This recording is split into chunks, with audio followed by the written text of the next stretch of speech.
बस मैं कुछ नहीं जानती। बात करें आप राजा साहब से बच्चों के लिए। मैं बेटी का बाप हूं। तो क्या हर्ज है इसमें? वैसे तो बड़े लिबरल बनते हैं। और मुझे तो राजा साहब और जुनैद दोनों ही इंटरेस्टेड लगे सभा में। अरे बड़े बड़े पढ़े लिखे ख्वार फिर रहे हैं इस नौकरी के चक्कर में। अगर नौकरी नहीं मिलेगी तो मैं किसी फैक्ट्री में जॉब कर लूंगी। हाँ, वहाँ तुम्हें काम मिल सकता है। क्या मतलब? वो कैसे? भाई खूबसूरत हो और खूबसूरत लड़कियों की किसे जरूरत नहीं होती।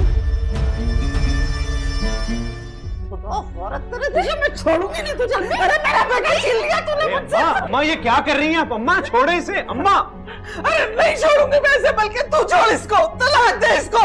मुजरिम को हमारे हवाले करो वरना हम तुम्हारे घर की औरतों को पकड़ के ले जाएंगे। मैंने कुछ नहीं किया, प्लीज मुझे छोड़ दे। मैं नहीं जाऊंगी थाने। देखे ना, प्लीज मैं नहीं जाऊंगी। छोड़े मेरे। अरे छोड़ो इसे। अरे वाह,